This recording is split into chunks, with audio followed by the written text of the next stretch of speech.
திருவாரூர் மாவட்டத்தில் அரசு பள்ளியில் படித்து நீதிபதியாக தேர்வாகியுள்ள கூலி தொழிலாளியின் மகளுக்கு பாராட்டுகள் குவிந்து வருகின்றன.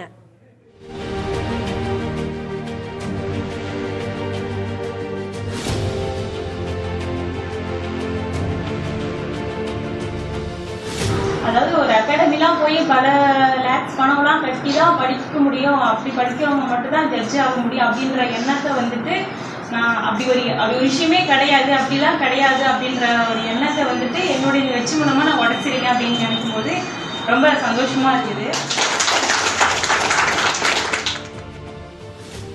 திருவாரூர் மாவட்டம் திருத்துறைப்பூண்டி வட்டம் மேட்டுப்பாளையம் ஊராட்சியில் உள்ளது நாலாநல்லூர் என்ற கிராமம். இந்த ஊரில் வசித்து வரும் கணேசன் சந்திரா தம்பதியரின் மூன்றாவது மகளான சுதா என்பவர் அரசு பள்ளிகளில் பள்ளிப்படிப்பை முடித்து திருவாரூர் திருவிக அரசு கலை மற்றும் அறிவியல் கல்லூரியில் இளங்கலை பட்டம் பெற்றுள்ளார். அதன் பிறகு மதிப்பெண் தேர்ச்சி தகுதி அடிப்படையில் திருநெல்வேலியில் உள்ள அரசு சட்டக் கல்லூரியில் பயின்ற அவர் திருத்துறைப்பூண்டியில் அமைந்துள்ள ஒருங்கிணைந்த நீதிமன்ற வளாகத்தில் பயிற்சி வழக்கறிஞராக பணியாற்றியுள்ளார். இந்நிலையில் அவருடைய படிப்பு கல்வி நிலையை அறிந்த திருத்துறைப்பூண்டி வழக்கறிஞர் சங்கத்தைச் சேர்ந்தவர்கள் அவரை நீதிபதி தேர்வுக்கு விண்ணப்பிக்க கூறியுள்ளனர். அதன்படி அவர் தமிழக அரசு நடத்திய நீதிபதிக்கான முதல்நிலை தேர்வில் பங்கேற்று அதில் அவர் தேர்ச்சியும் பெற்றுள்ளார். அதன் பிறகு திருத்துறைப்பூண்டி ஒருங்கிணைந்த நீதிமன்றத்தில் பணியாற்றும் நீதிபதிகள் மற்றும் வழக்கறிஞர்கள் சங்கத்தை சேர்ந்தவர்களின் உதவியோடு 2ஆம் கட்ட தேர்வுக்கு அவர் தன்னை தயார்படுத்திக் கொண்டுள்ளார். அதிலும் அதன் பிறகு நடைபெற்ற இறுதிக்கட்ட தேர்விலும் தேர்ச்சி பெற்று நீதிபதியாக சுதா தேர்ச்சி பெற்றுள்ளார். திருவாரூர் மாவட்டத்தில் நீதிபதியாக தேர்வான ஒரே நபராக சுதா விளங்குகிறார். சிரமப்பட்டு படிச்சு நான் விவசாய கூலி வேலை தான் அன்றாடி சம்பாதிக்கிறேன். என் பொண்ணு இந்த அளவுக்கு திறமையாக வர்றதுக்கு காரணமே என்னோட மைத்துனர். அவர் தான் வழிகாட்டியாக இருந்து ஒரு சில உதவிகளை செஞ்சு என் பொண்ணு இந்த அளவுக்கு எங்களுக்கு ஒரு நல்ல பேரை வாங்கி கொடுத்துருக்கு. என் பொண்ணு திறமையாக இருந்திருக்கு. இதான் ரொம்ப நாளாக கஷ்டப்பட்டு ரொம்ப படிச்சுட்டு இருந்தாங்க. நல்ல நம்பிக்கை இருந்துச்சுங்க. அப்போவே இரவு முகலாக கஷ்டப்பட்டு ரொம்ப எனக்கு சொல்லவும் முடியல, அவ்வளோ கஷ்டப்பட்டு படித்தாங்க.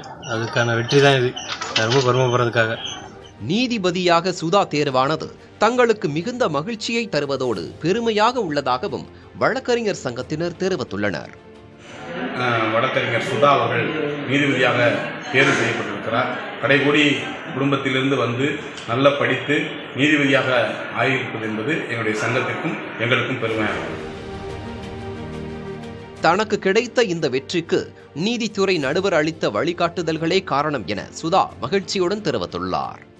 இந்த வெற்றிக்கு காரணம் எனக்கு இந்த மாதிரியான மிடில் கிளாஸ் ஃபேமிலியிலேருந்து வந்தவங்களுக்கு ஒரு உதவி செய்யும் வகையாக எங்கள் கோர்ட்டோட நீதித்துறை நடுவர் ஐயா அவர்கள் எங்களுக்கு எடுத்த வகுப்பில் நான் கலந்து கொண்டு அதன் மூலமாக பயனடைந்து நான் அதை வெற்றி பெற்றுள்ளேன்.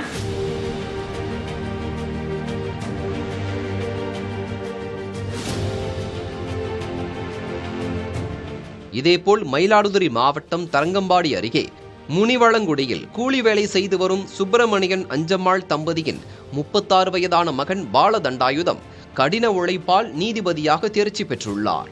ஏழ்மை நிலையில் இருந்து இப்படி உயர்ந்த பதவியை அடைந்துள்ள சுதாவும் பாலதண்டாயுதமும் இளம் தலைமுறையினருக்கு உத்வேகம் அளிக்கும் வகையில் விளங்குகிறார்கள் என்றால் அது மிகையல்ல.